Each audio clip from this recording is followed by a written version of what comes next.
de l'union de notre volonté à la volonté de Dieu. Traité de saint Alphonse de Liguori. Notre perfection consiste tout entière à aimer notre Dieu tout aimable. La charité est le lien de la perfection. Or, unir notre volonté à la très sainte volonté de Dieu, voilà toute la perfection de l'amour divin. Le principal effet de l'amour, enseigne saint Denis l'Aréopagite, est précisément d'unir les volontés, de ne laisser à ceux qui s'entr'aiment qu'un même vouloir. Ainsi donc, plus une âme sera unie à la divine volonté, plus grand sera son amour. Dieu sans doute a pour agréable les mortifications, les méditations, les communions, les œuvres de charité envers le prochain. Mais dans quel cas? Quand elles ont pour règle ma volonté. Si au contraire sa volonté divine en est absente, c'est peu dire qu'il ne les agrée pas. Il les a en abomination, et il les punit. Supposons deux serviteurs. L'un est en mouvement toute la journée, sans un moment de répit, mais il n'en veut faire qu'à sa tête. L'autre se donne moins de peine, mais obéit en tout. Lequel des deux plaira au maître? Le second assurément, et non le premier. En quoi nos œuvres servent-elles à la gloire de Dieu si elles ne sont pas conformes à son bon plaisir? Ce ne sont pas des sacrifices que Dieu réclame, dit le prophète à Saül, mais l'exécution de ses volontés. Est-ce que le Seigneur se plaît aux holocaustes et aux victimes, et non pas plutôt dans l'obéissance à sa voix?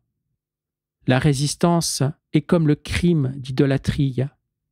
L'homme qui prétend suivre sa propre volonté sans s'occuper de celle de Dieu commet une sorte d'idolâtrie, car au lieu d'adorer la volonté divine, c'est la sienne, en quelque façon, qu'il adore.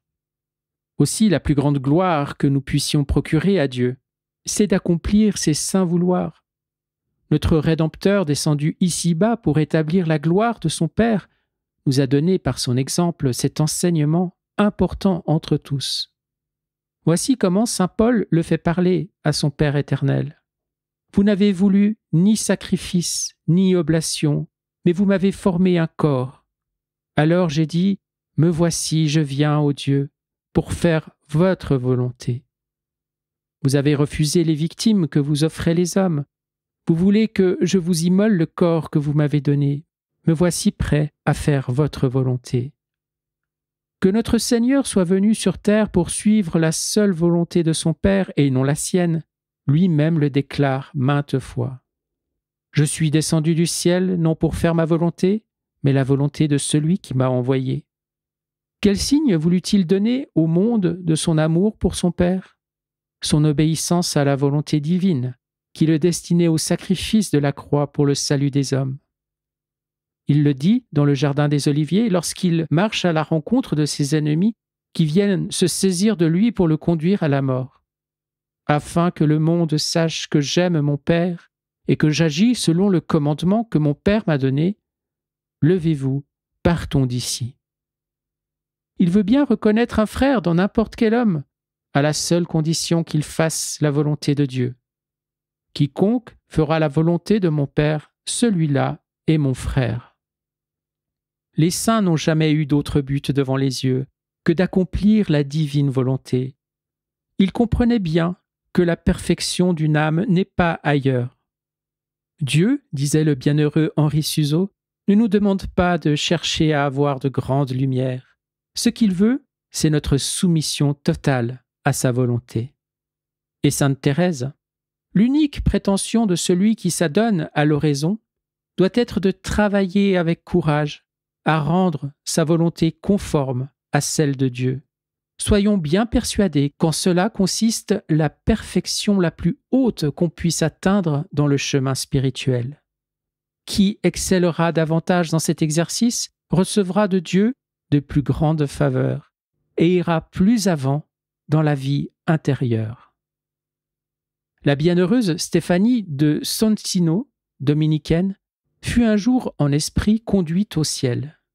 Elle y rencontra dans le chœur des séraphins plusieurs personnes qu'elle avait connues, et il lui fut dit qu'elles avaient mérité cet excès de gloire par la parfaite union de volonté qu'elles avaient eue sur la terre avec la volonté de Dieu. Le bienheureux Henri Suzeau, déjà cité, disait de lui-même « Je préférerais être le plus petit des vermisseaux par la volonté de Dieu, plutôt que d'être un séraphin par ma volonté. » Ici-bas, pour apprendre à aimer le bon Dieu, nous devons nous mettre à l'école des habitants du ciel. Leur pur et parfait amour pour Dieu ne fait qu'un avec leur parfaite union à la volonté de Dieu. Si Dieu donnait à entendre aux séraphins qu'il veut les voir employer leur éternité à mettre en tas le sable des rivages de la mer ou à sarcler les jardins, volontiers ils le feraient, et ils y trouveraient tout leur plaisir. Plus encore, que Dieu leur fît signe d'aller brûler dans le feu de l'enfer, immédiatement ils se précipiteraient dans cet abîme pour faire la volonté divine. Aussi Jésus-Christ nous a-t-il enseigné à demander dans notre prière la grâce d'accomplir la volonté de Dieu sur la terre comme les saints l'accomplissent au ciel. Que votre volonté soit faite sur la terre comme au ciel. Le Seigneur appelle David un homme selon son cœur parce qu'il exécutait tous les vouloirs divins. J'ai trouvé David homme selon mon cœur qui accomplira toutes mes volontés. David, en effet, se tenait toujours à la disposition de la volonté divine et il en fait maintes protestations. Mon cœur est prêt, mon Dieu, mon cœur est prêt. Son unique prière était celle-ci, Seigneur, enseignez-moi à faire votre volonté. Un acte de parfaite soumission et union au divin vouloir suffit à faire un saint. Saul poursuit son chemin de persécuteur de l'Église. Jésus-Christ l'éclaire et le convertit. Que fait Saul? Que dit-il? Une seule chose, il s'offre à faire la volonté de Dieu. Seigneur, que voulez-vous que je fasse? Et voilà que notre Seigneur le proclame vase d'élection, c'est-à-dire instrument de son choix et apôtre des gentils. Cet homme est un instrument que j'ai choisi pour porter mon nom devant les nations. Oui, parce que celui qui donne à Dieu sa volonté lui donne tout, que par les aumônes on lui donne son bien, par les flagellations son sang, par les jeûnes sa nourriture, on ne fait que lui céder une partie de ce qu'on a. Mais lui donner sa volonté, c'est tout lui donner. On a dès lors le droit de dire à Dieu « Seigneur, je suis pauvre, mais je vous donne tout ce que je puis.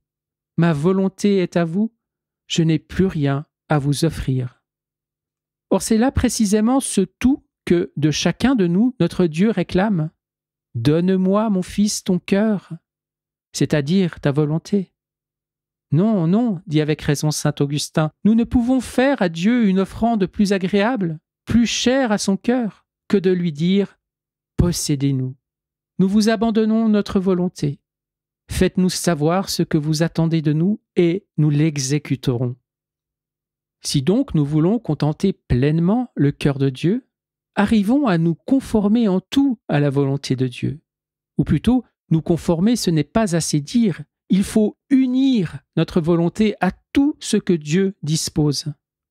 La conformité implique cette idée que nous mettons d'accord notre volonté avec celle de Dieu. Mais l'union de volonté va plus loin. Elle signifie que, de la volonté de Dieu et de la nôtre, nous n'en faisons plus qu'une seule, tant et si bien que nous ne voulons rien sinon ce que Dieu veut, et que le seul vouloir divin devient notre vouloir. C'est là le sommet de la perfection, vers lequel nous devons sans cesse nous élancer. C'est là le but auquel doivent tendre toutes nos œuvres, tous nos désirs, nos méditations, nos prières. C'est à cette fin que nous devons implorer l'assistance de nos saints patrons, de nos anges gardiens et surtout de la divine Mère Marie. Elle-même fut la plus parfaite entre les saints, par la raison que, toujours et avec une perfection sans égale, elle embrassa la divine volonté. Le difficile, c'est de faire bon accueil à la volonté de Dieu en tous les événements qui satisfassent ou contrarient nos désirs instinctifs. Dans les événements heureux, les pécheurs eux-mêmes savent n'avoir pas d'autre volonté que celle de Dieu. Les saints, eux, y parviennent également dans les choses qui s'opposent et déplaisent à notre amour de nous-mêmes. C'est là que se connaît la perfection de notre amour pour Dieu. Selon le mot du bienheureux Jean d'Avila, un seul Dieu soit béni dans les contrariétés a plus de valeur que 1000 actions de grâce aux heures où tout nous réussit. En outre, il faut unir notre volonté au divin vouloir, non seulement dans les adversités qui nous viennent directement de Dieu, comme sont les maladies, les désolations spirituelles, la pauvreté, les deuils de famille et autres choses semblables, mais encore dans les maux qui nous arrivent par le moyen des hommes, tels que les mépris, les diffamations, les injustices, les vols, les mauvais procédés de toutes sortes. Ici, il nous faut bien comprendre que lorsqu'on nous porte préjudice dans notre réputation, notre honneur, nos biens, Dieu ne veut pas le péché de celui qui nous offense. Dieu veut néanmoins notre humiliation, notre appauvrissement, notre mortification.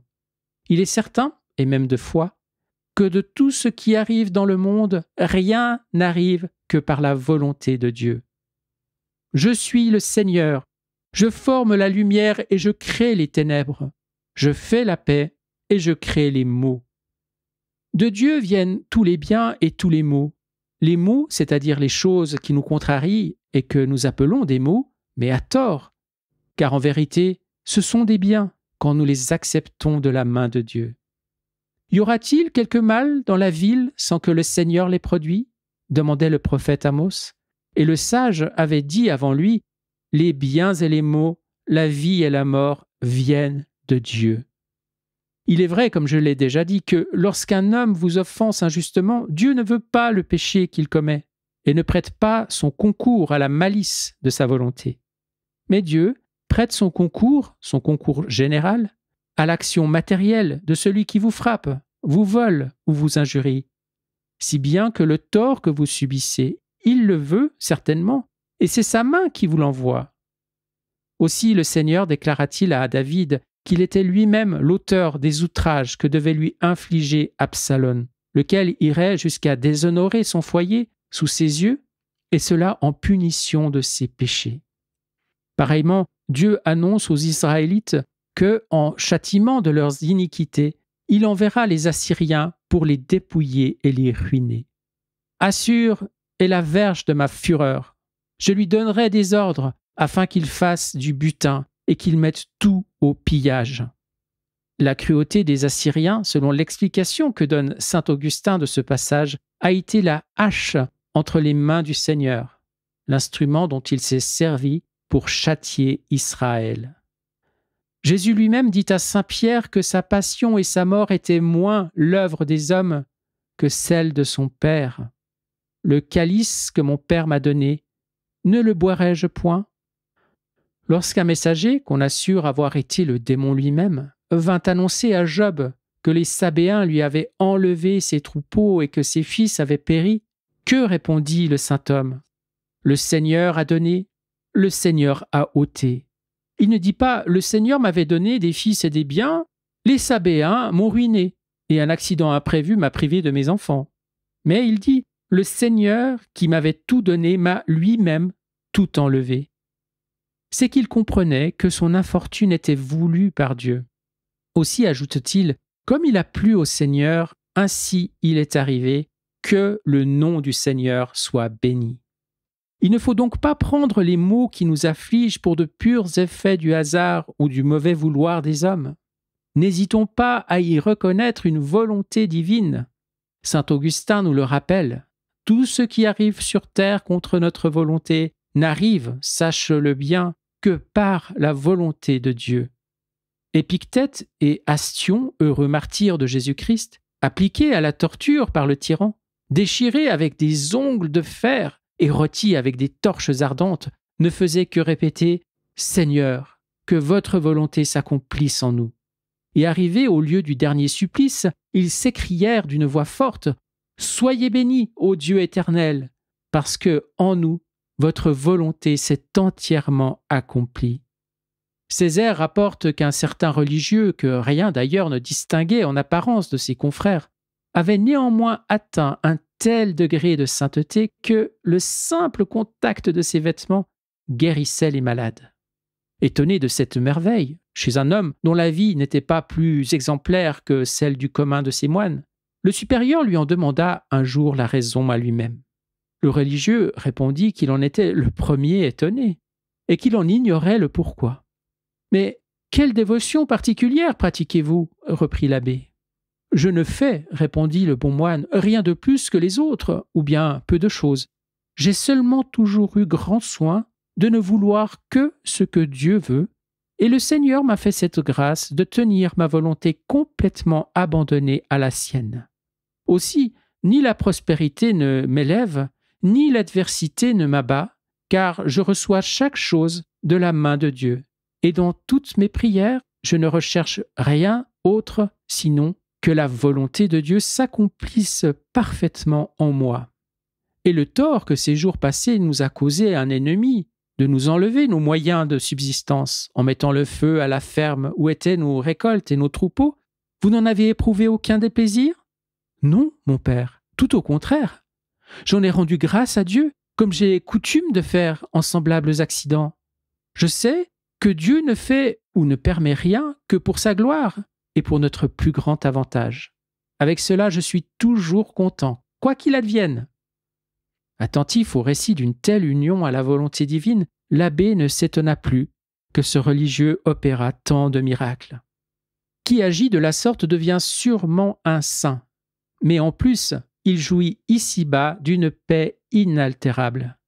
On demandait un jour au roi d'Aragon, Alphonse V, quel était à son avis l'homme le plus heureux de la terre. « C'est, répondit ce prince très sage, celui qui s'abandonne à la volonté de Dieu et reçoit tout de la main divine, les maux comme les biens. Toute chose concourt au bien de ceux qui aiment Dieu. Les vrais amis de Dieu sont toujours contents, parce que jusque dans les contrariétés, ils rencontrent leur unique plaisir qui est d'accomplir la volonté divine. Les épreuves mêmes deviennent pour eux des satisfactions, à la pensée que, en les acceptant, ils réjouissent le cœur de leur Seigneur bien-aimé. De tout ce qui lui arrive, rien n'est au juste un sujet de tristesse. En effet, imagine-t-on satisfaction plus entière que celle d'un homme qui voit tout lui arriver à souhait ? Or, c'est là l'heureuse fortune de qui ne veut que ce que Dieu veut, puisque rien n'arrive au monde, hormis le péché, que par la volonté de Dieu. Lévi des Pères nous parle de certains paysans dont les champs rapportaient toujours plus que ceux des voisins. Comme on lui demandait à quoi tenait cette prospérité, « N'y voyez point merveille, répondit-il. J'ai toujours le temps que je veux. Comment cela ? Oui, parce que je ne veux d'autre temps que celui que Dieu envoie. Et comme je ne veux que ce que Dieu veut, il me donne, lui, les fruits que je souhaite. » Aux âmes résignées s'applique cette observation de Salvien. Sont-elles dans l'humiliation ? C'est cela qu'elles veulent. Dans la pauvreté ? Cette pauvreté fait leur délice. Comment ne pas les proclamer heureuses même dès ici-bas ? Viennent le froid, la chaleur, la pluie, le vent. Celui qui est uni à la volonté de Dieu dira « Je veux qu'il fasse froid, qu'il fasse chaud, qu'il pleuve, qu'il vente, parce que Dieu le veut ainsi. » Viennent la pauvreté, la persécution, la maladie, viennent même la mort. Et lui de dire encore « Je veux être pauvre, persécuté, malade, je veux mourir, parce que Dieu le veut ainsi. » C'est là cette splendide liberté dont jouissent les enfants de Dieu et qui les élève au-dessus de n'importe quel seigneur et roi de la terre. C'est là cette paix profonde que goûtent les saints, laquelle surpasse toute intelligence. Que sont, en comparaison, les plaisirs sensibles, les fêtes, les banquets, les honneurs, en un mot, toutes les satisfactions que le monde peut offrir. Satisfactions aussi vaines que caduques. Si durant les courts instants où on les goûte, elles flattent notre sensibilité dans les profondeurs de l'âme, qui est le siège du vrai contentement, elles ne laissent pas l'apaisement après elles, mais l'affliction. Aussi Salomon, après avoir épuisé les jouissances du monde, exhalait son ennui. Tout cela n'est que vanité et affliction de l'esprit. L'insensé, dit l'Esprit Saint, est changeant comme la lune, tandis que l'homme juste, dans sa sagesse, reste égal à lui-même comme le soleil. L'insensé, c'est-à-dire le pécheur, change comme la lune, laquelle, croissant aujourd'hui, demain décroît. Lui, aujourd'hui, vous le voyez rire et demain il pleurera. Aujourd'hui, il n'est que mansuétude et demain, ce sera un tigre en fureur. Pourquoi cela? Parce que sa tranquillité dépend des événements qui se succèdent, tantôt agréables et tantôt fâcheux. Les incidents de la vie l'entraînent dans leur changement. Le juste, au contraire, ressemble au soleil. Vous le trouvez toujours d'une égale sérénité quoi qu'il lui arrive. C'est qu'il met son contentement à s'unir à la volonté divine, et dès lors il jouit d'une paix que rien ne peut troubler. Les anges l'ont dit aux bergers, sur la terre, paix aux hommes de bonne volonté. Or, quels sont ces hommes de bonne volonté, sinon ceux qui se tiennent toujours unis à la volonté de Dieu, laquelle est bonne et parfaite souverainement. Oui, la volonté de Dieu est bonne et agréable et parfaite, car rien ne peut être de plus excellente bonté et perfection que ce qui est voulu par Dieu. Les saints ont trouvé sur terre, dans leur union à la volonté divine, un paradis anticipé. C'était là, au témoignage de sainte Dorothée, le secret des anciens pères pour ne jamais perdre leur douce tranquillité. Ils recevaient chaque chose de la main de Dieu. Rien qu'à entendre ce mot « volonté de Dieu », sainte Marie-Madeleine de Pazzi était inondée de consolation au point d'en être ravie hors d'elle-même dans une extase d'amour. Ce n'est pas que les contrariétés rencontreront en nous des êtres insensibles à leur morsure, mais cela se passera dans la partie inférieure de l'âme. Dans la partie supérieure régnera la paix et la sérénité dès lors que la volonté est unie à celle de Dieu. « Nul ne vous ravira votre joie, disait le divin Rédempteur à ses apôtres, et il leur dit aussi, votre joie sera parfaite. » Celui qui vit dans une continuelle union à la divine volonté possède une joie parfaite et continuelle. Une joie parfaite, car rien ne lui manque de ce qu'il veut, ainsi que nous l'avons expliqué plus haut. Une joie continuelle, personne ne pouvant la lui ravir, car ce que Dieu a décidé arrive, et personne ne le peut empêcher. Le père Jean Taulière rapporte ce trait arrivé à lui-même. Depuis des années, il priait le Seigneur de lui envoyer quelqu'un qui lui enseignât la vraie vie spirituelle. Un jour, il entendit une voix qui lui disait « Va-t'en à telle église et tu trouveras celui que tu cherches. » Il obéit, et à la porte de l'église, il rencontre un mendiant, nu-pieds et couvert de haillons. « Bonjour, mon ami, lui dit-il en le saluant. « Maître, répond le pauvre, je ne me souviens pas d'avoir jamais connu un jour mauvais. » Le père reprend. « Que Dieu vous donne une vie heureuse. »« Je n'ai jamais été malheureux, dit le mendiant. » Et il ajoute, « Écoutez, mon père, ce n'est pas sans motif que je vous ai dit n'avoir jamais eu de jour mauvais, car lorsque j'ai faim, je loue le bon Dieu. Quand il neige ou qu'il pleut, je le bénis. Si on me méprise, si on me chasse, si j'éprouve quelque autre disgrâce, je ne manque pas d'en rendre gloire à mon Dieu. Je vous ai dit aussi que je n'ai jamais été malheureux. Et cela encore est vrai, car j'ai coutume de vouloir tout ce que Dieu veut, sans aucune réserve. Aussi ce qui m'arrive, que ce soit doux ou amer, je le reçois de sa main avec joie, comme étant le meilleur pour moi. Et c'est là ce qui fait mon bonheur. Et si jamais, qu'à Dieu ne plaise, il voulait que vous fussiez damnés, que diriez-vous? Si Dieu voulait cela, j'ai deux bras avec lesquels je l'enlacerais, l'humilité et l'amour, et je le serrerais si fort que, voulant me précipiter en enfer, il serait forcé d'y venir avec moi. Or il me serait bien plus doux d'être avec lui en enfer que de jouir sans lui de toutes les délices du ciel. Où avez-vous trouvé Dieu? Je l'ai trouvé là où j'ai laissé toutes les créatures. Mais qui êtes-vous donc? Je suis roi. Et où est votre royaume? Dans mon âme, où je tiens tout en bon ordre, les passions soumises à la raison et la raison à Dieu. Enfin, Taulière demanda au mendiant ce qui l'avait conduit à une si haute perfection. « Le silence, répondit-il, le silence avec les hommes. pour m'entretenir avec Dieu et l'union avec mon bien-aimé Seigneur. En lui, j'ai trouvé la paix et je la trouve à jamais. En somme, c'est grâce à son union avec la volonté divine que cet indigent devint ce qu'il était. Et il était assurément plus riche dans son dénuement que les plus opulents monarques, et plus heureux dans ses épreuves que ne le sont avec leurs jouissances les mondains les plus fortunés. Oh, la grande folie que de ne pas se soumettre à la volonté de Dieu. Les épreuves, il faut quand même les subir. Nul n'empêchera l'exécution des décrets de Dieu, car qui peut s'opposer à sa volonté? Et par surcroît, on souffre sans mérite. On s'attire même de plus redoutables châtiments pour l'autre vie, sans compter en celle-ci le tourment de l'impatience. Qui a résisté à Dieu et est demeuré en paix?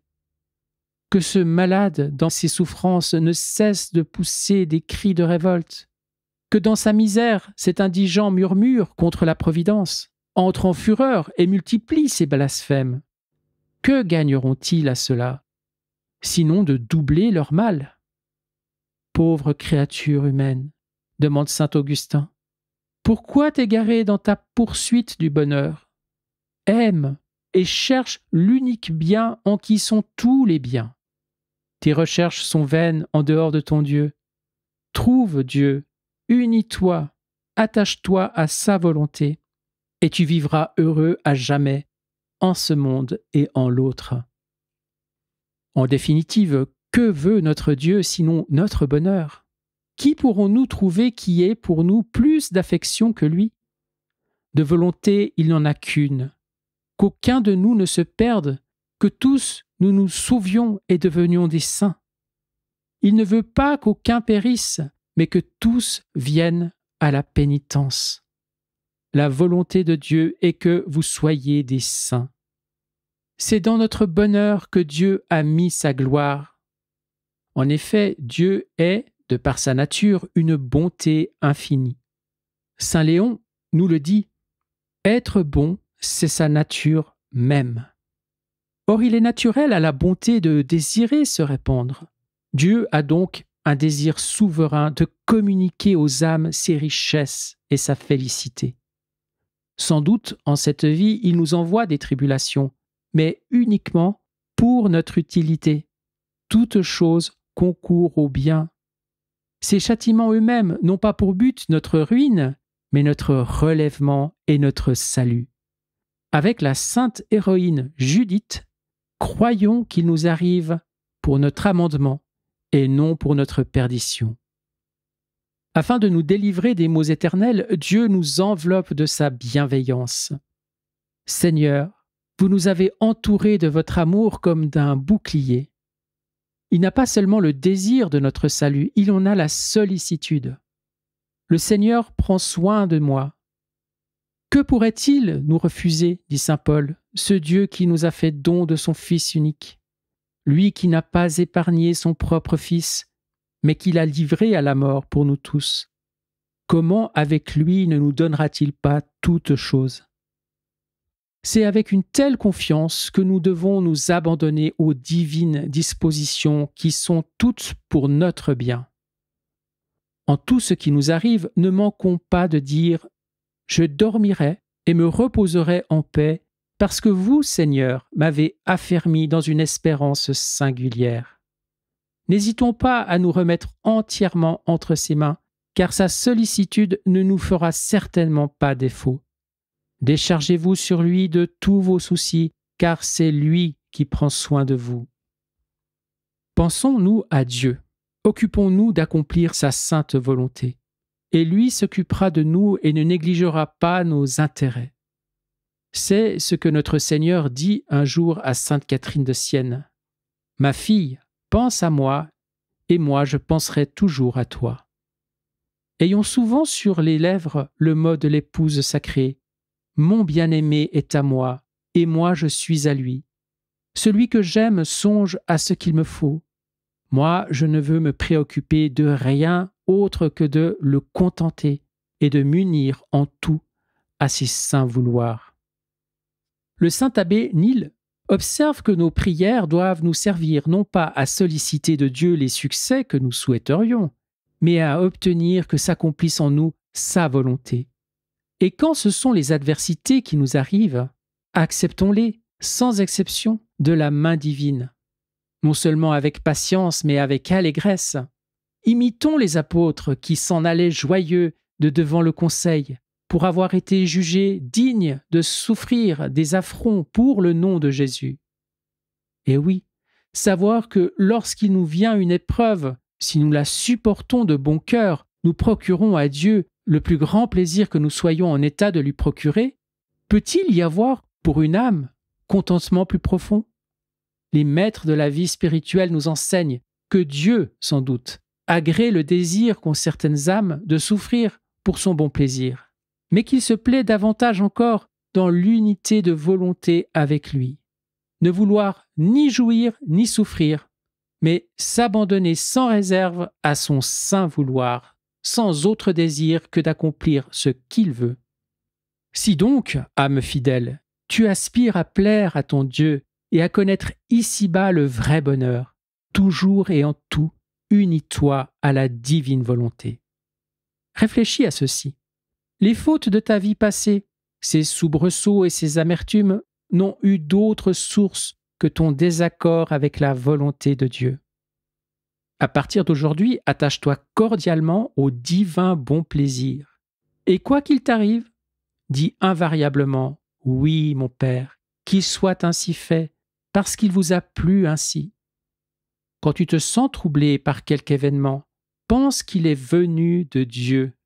Dis sans tarder « Dieu le veut ainsi » et remets ton cœur en paix. Je me tais, je n'ouvre plus la bouche, parce que c'est vous qui l'avez fait, qui avez conduit cet événement. Je n'y ai pas à redire et je l'accepte. À ce seul but doivent tendre et tes pensées et tes oraisons. C'est à cela que tu dois travailler. C'est cela que tu dois demander incessamment à Dieu dans la méditation, à la communion, dans la visite au Saint-Sacrement. Qu'il te fasse accomplir sa volonté. Ne manque pas de renouveler sans cesse l'offrande de toi-même en disant « Mon Dieu, me voici. De moi et de tout ce qui est mien, disposé à votre gré. » C'était là l'occupation continuelle de sainte Thérèse. Au moins 50 fois le jour, la sainte s'offrait au Seigneur pour qu'il disposât d'elle comme il lui plairait. Heureux seras-tu, mon cher lecteur, si tu agis toujours ainsi. Ta sainteté est alors assurée. Tu vivras le cœur content, et ta mort sera plus douce encore que ta vie. Quand un chrétien s'en va dans l'autre monde, qu'est-ce qui nous inspire l'espoir plus ou moins grand de son salut? Le plus ou moins de signes qu'il a donné de sa résignation en ces dernières heures. Mon frère, si après avoir fait bon accueil aux événements divers de la vie comme à des envoyés de Dieu, tu ouvres tes bras à la mort pour accomplir la volonté de Dieu, tu es certainement un prédestiné, et ta mort sera celle d'un saint. Livrons-nous donc avec un abandon sans réserve au bon plaisir de notre divin Seigneur. Il est infiniment sage, il sait ce qui est le meilleur pour nous. Il est infiniment aimant, il a donné sa vie pour nous. Donc aussi, il veut ce qui nous est le meilleur. Soyons une bonne fois persuadés, comme nous y invite saint Basile, que Dieu gouverne notre vie pour notre avantage, mieux, sans comparaison, que nous ne pouvons nous-mêmes ou le faire ou le désirer. Venons-en maintenant à la pratique. Voyons en détail ce en quoi nous devons unir notre volonté à la volonté de Dieu. Premièrement, nous devons n'avoir qu'une volonté avec Dieu en tout ce qu'amène autour de nous le cours de la nature. Chaleur excessive, froid rigoureux, pluie, années de disette, épidémie et choses semblables. Gardons-nous de ces expressions « Oh, quelle chaleur insupportable! Quel froid horrible! Quel ennui! Quel triste sort! Quel temps de malheur !» et autres du même genre qui indiquent une répugnance à l'égard de la volonté de Dieu. Il nous faut vouloir chaque chose telle qu'elle est car il n'est rien qui ne soit disposition divine. Saint François de Borgia, arrivant de nuit à une maison de son ordre tandis qu'il neigeait, frappa plusieurs fois à la porte, mais personne ne s'éveilla et on ne lui ouvrit point. Le jour venu, on lui exprima les plus vifs regrets de l'avoir fait attendre ainsi en plein air, mais le saint répondit qu'il avait goûté durant ces heures une douce consolation à la pensée que c'était Dieu qui se plaisait à lui jeter sur les épaules ces flocons de neige. Deuxièmement, nous devons nous unir à la volonté de Dieu en tout ce qui nous atteint au-dedans de nous-mêmes, comme les souffrances de la faim, de la soif, de la pauvreté, les désolations, les humiliations. Autant d'occasions de répéter « Seigneur, faites et défaites à votre gré, je suis toujours content, je veux uniquement ce que vous voulez. » À ce propos, le père Rodriguez nous suggère comment répondre à certains cas imaginaires que les démons nous présentent parfois à l'esprit pour nous entraîner à quelque faute intérieure ou au moins à nous jeter dans le trouble. Si tel ou tel t'adressait telle parole, usait envers toi de tels procédés, que dirais-tu? Que ferais-tu? N'ayons qu'une réponse. Je dirai ou je ferai ce que Dieu veut. Ainsi n'y aura-t-il pour nous ni faute ni inquiétude. Troisièmement, avons-nous quelques défauts naturels, d'esprit ou de corps, une mémoire ingrate, une intelligence lente, un manque d'habileté, un membre estropié, une santé délicate? Ne nous en plaignons pas. Quel droit avions-nous à un esprit plus élevé ou à un corps mieux fait? Et quelle obligation avait Dieu de nous les donner? Ne pouvait-il pas nous réduire à l'état des êtres sans raison ou nous laisser dans notre néant?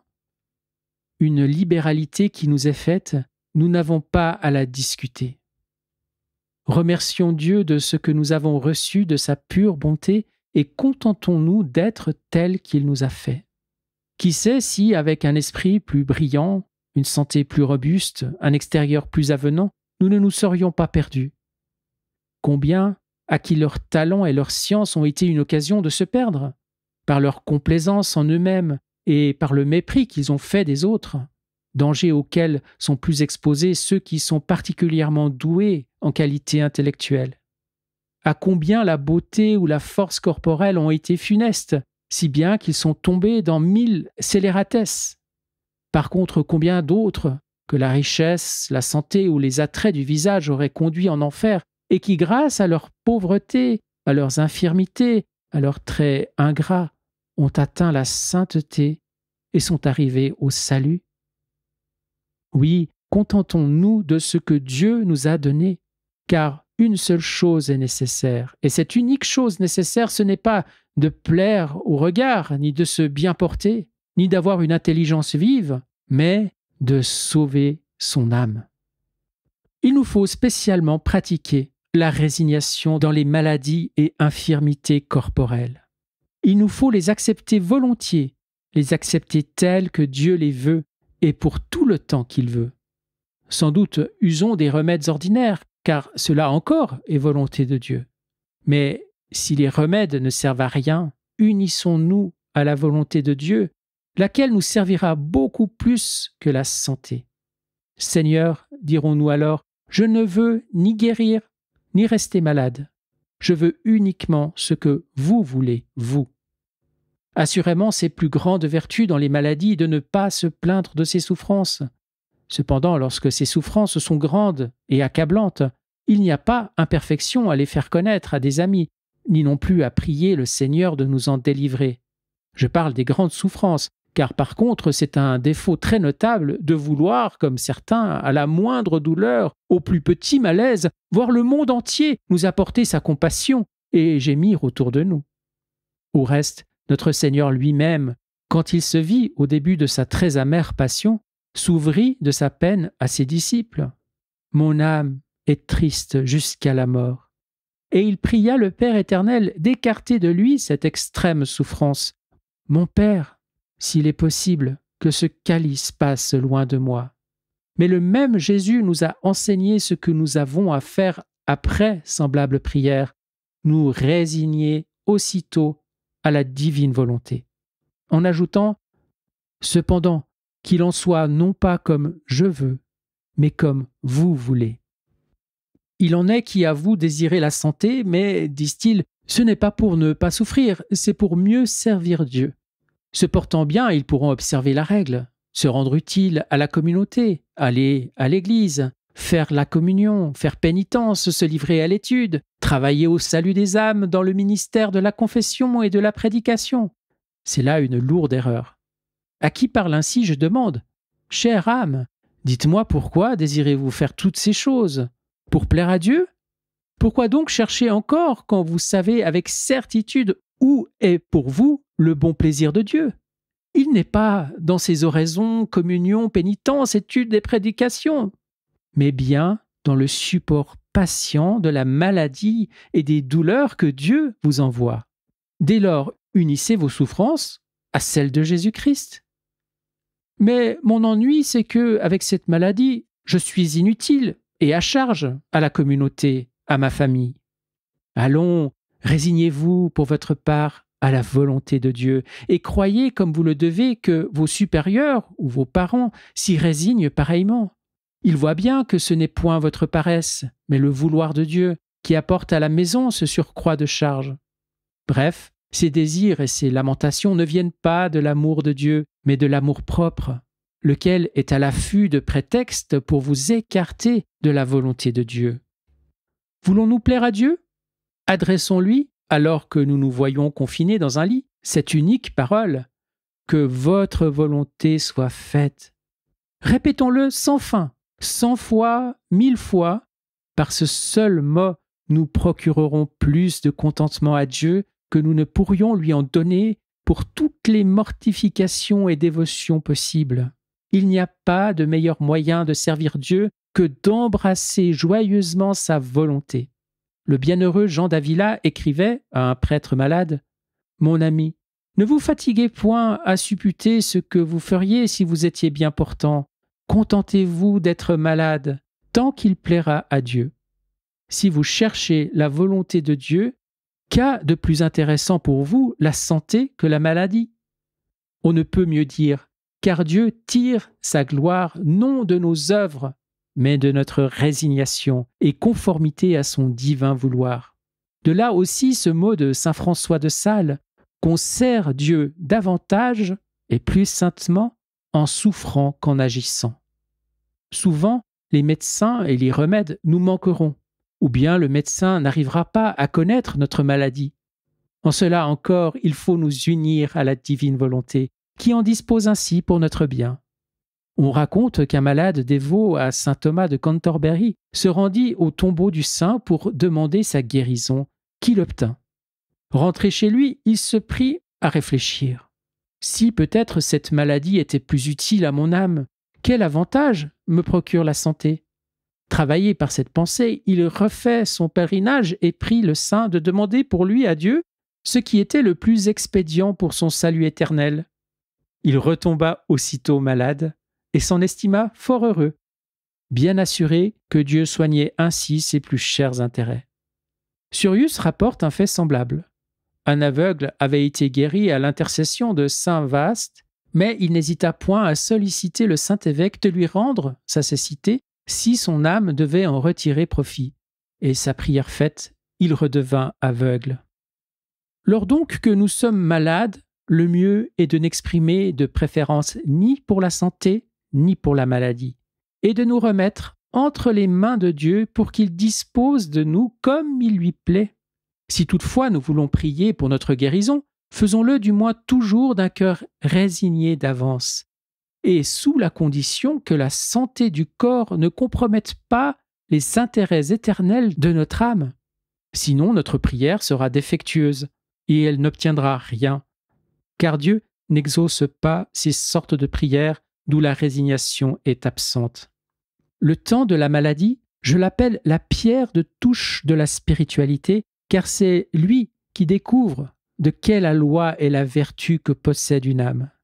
Si elle ne s'impatiente pas, ne se plaint pas, ne demande rien, mais obéit au médecin, au supérieur, si elle se tient là, tranquille, tout abandonner à la divine volonté, c'est un signe qu'il y a en effet un vrai fond de vertu.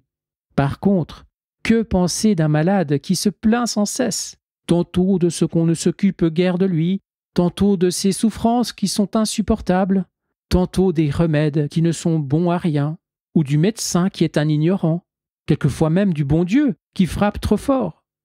Saint Bonaventure nous a conservé le trait suivant de la vie de saint François. Un jour que le saint souffrait plus cruellement qu'à l'ordinaire de ses habituelles douleurs, un de ses religieux, homme extrêmement simple, lui dit « Père, priez Dieu qu'il vous traite un peu plus doucement, car il semble bien appesantir par trop sa main sur vous. » Entendant cela, le saint poussa un cri et répondit « Écoutez, frère, si je ne savais que vous n'avez parlé ainsi que par simplicité, je ne pourrais plus supporter de vous voir, après que vous avez eu l'audace de trouver à redire au jugement de Dieu sur moi. » Et aussitôt, bien qu'affaibli par la maladie jusqu'à l'épuisement, il se précipita de son lit contre le sol qu'il baisa en disant « Seigneur, je vous rends grâce pour les douleurs que vous m'envoyez. Je vous supplie de me les accroître au centuple, s'il vous plaît ainsi. Mon contentement est que vous m'accabliez d'affliction sans m'épargner aucunement, car l'accomplissement de votre sainte volonté est la plus douce consolation que je puisse goûter en cette vie. » Dans les mêmes sentiments que nos propres maladies, nous devons accepter la maladie et la perte des personnes auxquelles nous attachent des liens ou des intérêts soit temporels, soit même spirituels. Souvent, les âmes dévotes manquent grandement sur ce dernier point, faute de se résigner aux dispositions divines. Ce ne sont pas nos pères spirituels qui nous donnent la sainteté, mais Dieu. Sans doute Dieu veut que nous mettions à profit la direction des guides de notre âme, tant qu'il nous les conserve. Mais quand il vient à nous les ôter, il veut que nous nous soumettions et que, redoublant à cette occasion de confiance en sa bonté, nous lui disions « Seigneur, c'est vous qui m'aviez donné cet appui, et c'est vous encore qui me le retirez. Que toujours votre volonté soit faite. À vous maintenant de pourvoir à mes besoins et de m'enseigner ce que je dois faire pour vous servir. » Telle doit être d'ailleurs notre attitude, telle notre acceptation, chaque fois que Dieu nous met une croix quelconque sur les épaules. Vous me direz, bien des épreuves ne sont que des châtiments. Soit, vous répondrai-je, mais les châtiments que Dieu envoie en cette vie ne sont-ils pas des grâces, des bienfaits ? Si nous l'avons offensé, il nous faut bien satisfaire à sa divine justice, en quelque façon, ou en cette vie, ou en l'autre. Nous avons donc tous à faire nôtre cette prière de saint Augustin.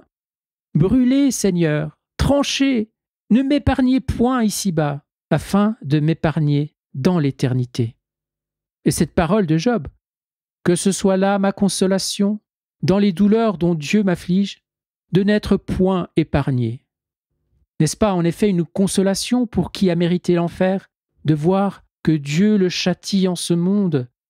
Et ne doit-il pas trouver là un grand encouragement à espérer qu'il veuille nous délivrer du châtiment éternel? Lors donc que Dieu nous frappe, disons-lui avec le grand prêtre Élie, « Il est le Seigneur, ce qui est bon à ses yeux, qu'il le fasse. » C'est aussi dans les désolations spirituelles que nous devons pratiquer la résignation. Quand une âme fait ses premiers pas dans le chemin du divin amour, le Seigneur a coutume de la combler de consolation pour la déprendre de celle de la terre. Mais ensuite, quand elle est un peu affermie dans la spiritualité, il se retire pour éprouver son amour. Il veut voir si elle le servira et l'aimera sans être payée dès ce monde en goût sensible. Tant que l'on est en cette vie, dit sainte Thérèse, le profit spirituel ne consiste pas à jouir de Dieu davantage, mais à faire sa volonté. Et ailleurs, l'amour de Dieu ne consiste pas à jouir de ses tendresses, mais à servir avec force d'âme et humilité. Ailleurs encore, par les aridités et les tentations, le Seigneur met à l'épreuve ses amis. Lors donc que le Seigneur accorde à une âme les caresses de ses douceurs sensibles, qu'elle lui en soit reconnaissante. mais qu'elle ne se laisse point gagner par la tristesse et par l'impatience à l'heure où la consolation s'en va. Ce point réclame toute notre attention. Il se rencontre en effet des âmes bornées qui, l'aridité survenant, s'imaginent être abandonnées de Dieu, ou encore n'être point faites pour la vie spirituelle. Et les voilà qui renoncent à l'oraison et perdent ainsi le fruit de leur travail antérieur. Il n'est pas de meilleur temps que celui de ces sécheresses pour exercer notre résignation à la volonté de Dieu. Je ne demande pas que la perte de la présence sensible de votre Dieu ne vous cause aucune peine. Une peine de cette sorte, on ne peut s'empêcher ni de la sentir, ni de s'en plaindre, alors que notre Rédempteur lui-même s'en plaignit sur la croix. Mon Dieu, pourquoi m'avez-vous abandonné ? Mais dans sa peine, l'âme doit se résigner sans réserve à la volonté de son divin Seigneur. Aucun saint qui n'ait passé par ces désolations et abandons spirituels. Comme mon cœur s'est desséché et durci, disait saint Bernard, je n'ai plus de goût à lire, ni de facilité à méditer, ni de joie à prier. Les aridités furent le partage habituel des saints, et non les consolations. Celles-ci, Dieu ne les accorde que rarement, et de préférence peut-être aux âmes dont la faiblesse requiert ce secours, pour qu'elles continuent leur route. Les délices qui sont une récompense, il nous les réserve pour le paradis. La terre est un lieu de mérite, et de mérite par la souffrance. Le ciel est le lieu de la rémunération et de la jouissance. Aussi, sur la terre, ce n'est pas à la ferveur sensible, avec ses douceurs, qu'aspirent et travaillent les saints, mais à la ferveur de volonté, au milieu des souffrances. Mieux vaut 1000 fois, disait le bienheureux Jean d'Avila, être dans les labeurs des aridités et des tentations, par la volonté de Dieu, que de goûter de célestes suavités dans la contemplation en dehors de cette divine volonté. Vous me direz, si je savais que cette désolation vient de Dieu, je serais dans la paix. Mais ce qui me tient en affliction et inquiétude, c'est la crainte qu'elle ne soit une suite de mes fautes et un châtiment de ma tiédeur. Que vous corrigiez cette tiédeur et ranimiez votre zèle, très bien. Mais parce que vous êtes dans l'obscurité, pourquoi vous laisser aller au trouble, mettre de côté l'oraison et doubler ainsi votre mal ? Admettons, comme vous l'assurez, que votre état d'aridité est un châtiment. Ce châtiment, n'est-ce pas Dieu qui vous l'envoie ? Acceptez-le donc. Reconnaissez qu'il vous est dû et acquiescez à la volonté divine.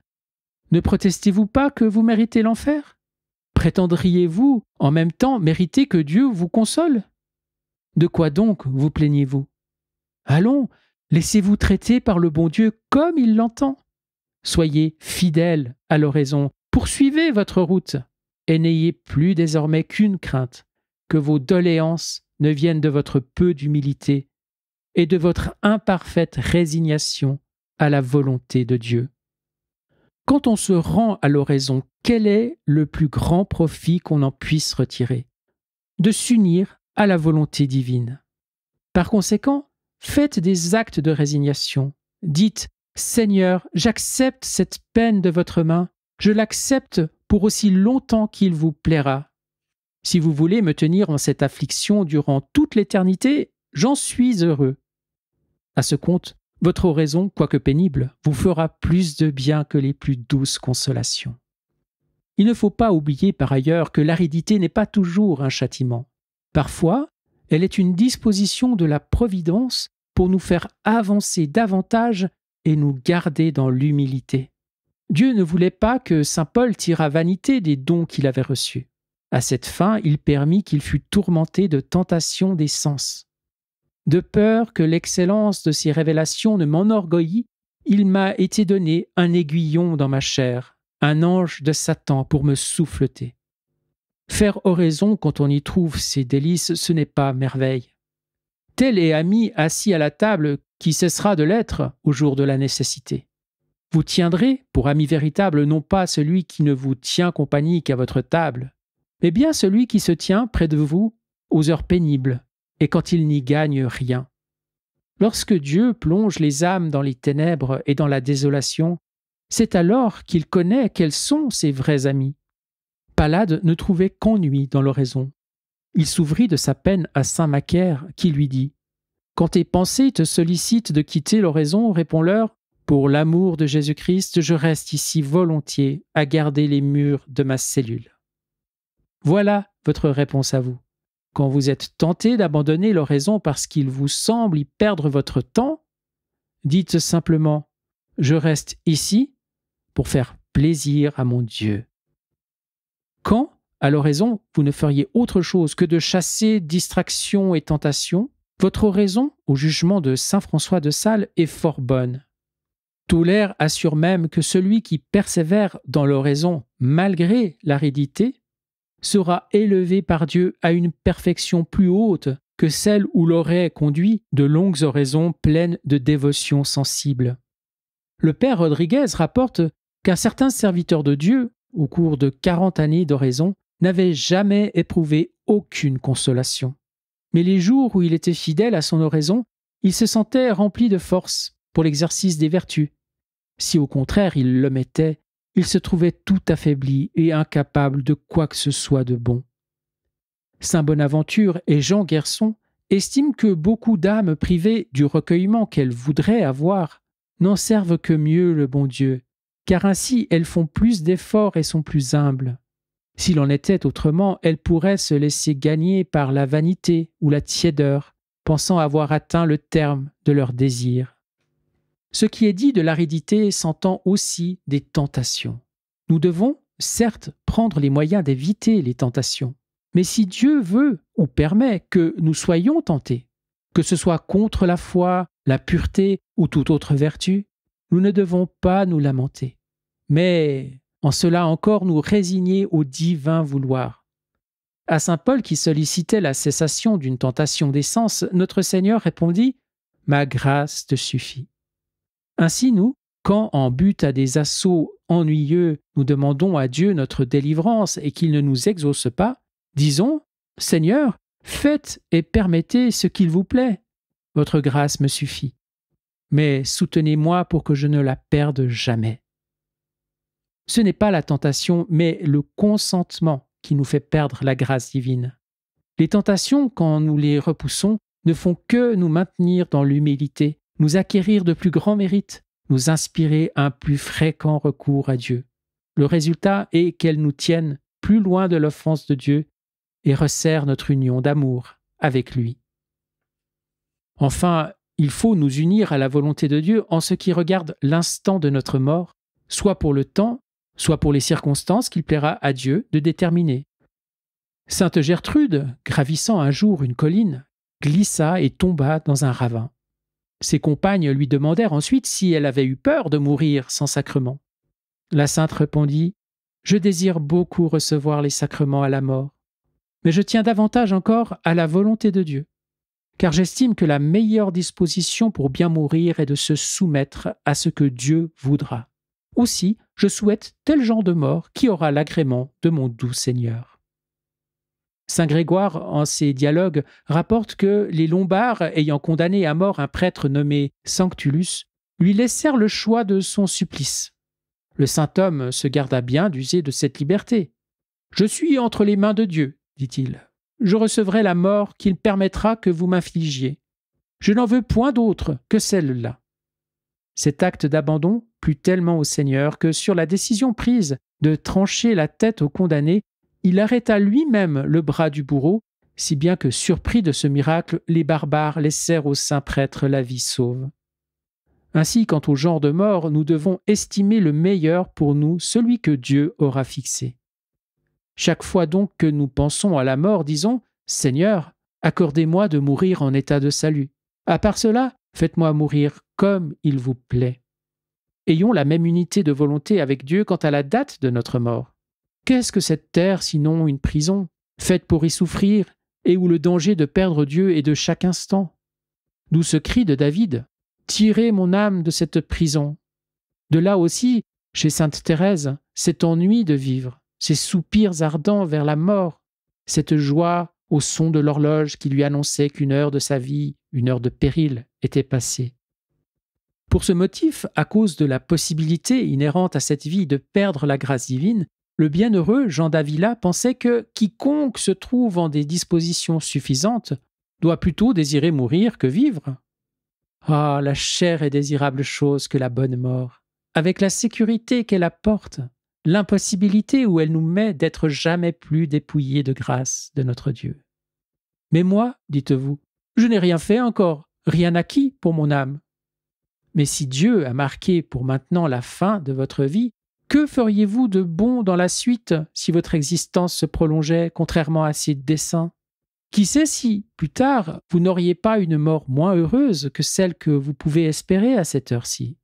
Qui sait si, changeant de volonté, vous ne tomberiez pas dans de bien autres péchés et si vous ne vous damneriez pas? En tout cas, si vous continuez à vivre, vous commettriez des péchés, au moins des péchés véniels. Pourquoi, s'écrie en conséquence saint Bernard, pourquoi tant désirer une vie qui ne se prolonge qu'en multipliant nos fautes?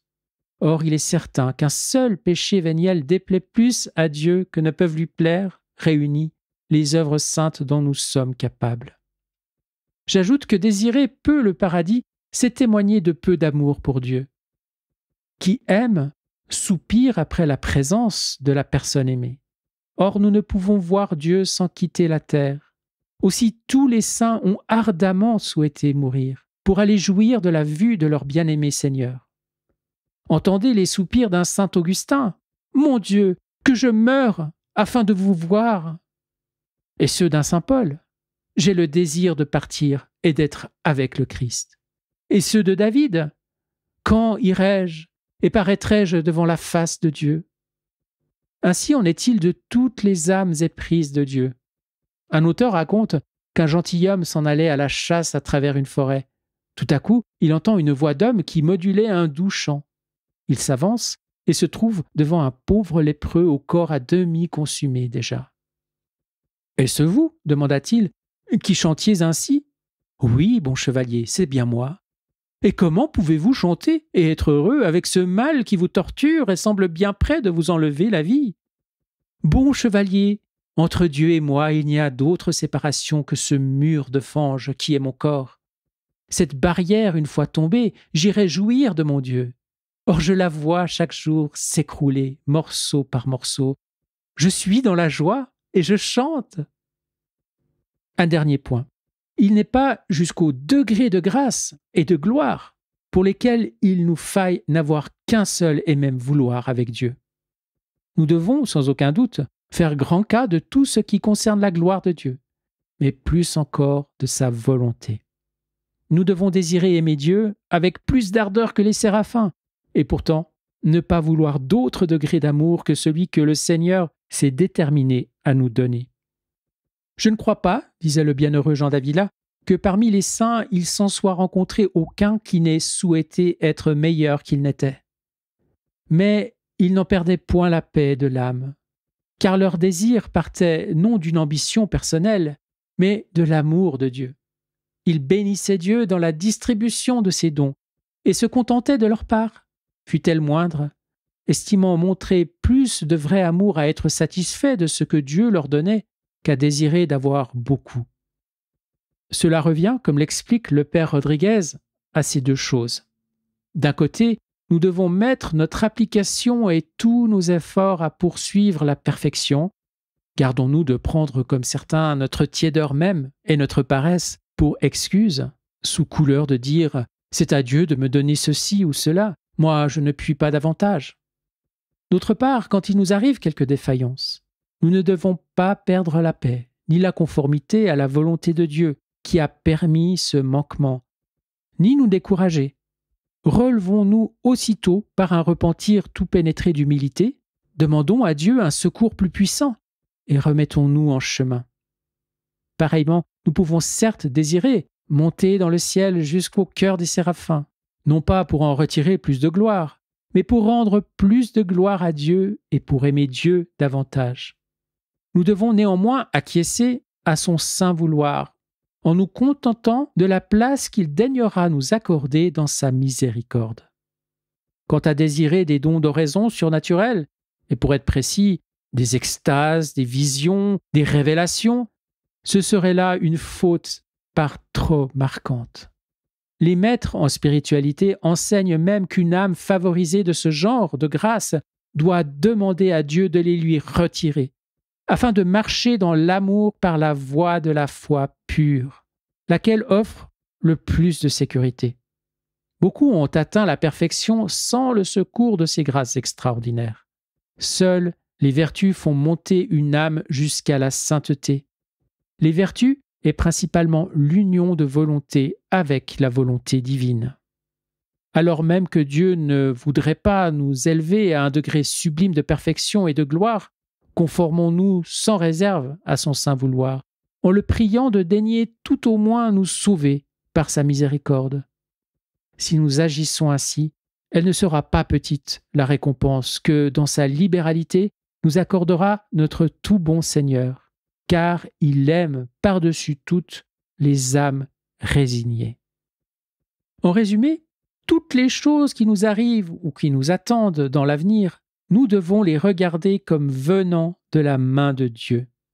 Toutes nos actions, nous devons les diriger vers cet unique but, faire la volonté de Dieu et ne les accomplir que parce que Dieu les veut.